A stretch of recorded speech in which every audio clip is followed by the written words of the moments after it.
بسم اللہ الرحمن الرحیم۔ جو شخص نماز فجر کے بعد سورہ یاسین پڑھے گا، دن بھر کی حاجات اللہ تعالیٰ اپنے ذمہ لے لیتے ہیں۔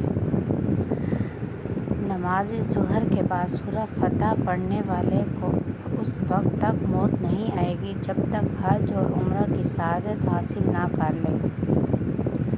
نماز عصر کے بعد سورہ نبا پڑھنے والا اللہ تعالیٰ محشر کے دن کی سختی سے حفاظت فرمائیں گے اس شخص کی۔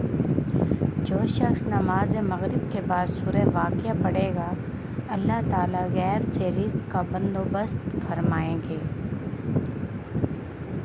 جو شخص نماز عشاء کے بعد سورہ ملک پڑھے گا، عذاب قبر سے حفاظت اور قیامت کے دن شفاعت کا ذریعہ بنے گی۔ تو ان نمازوں کا اہتمام کریں۔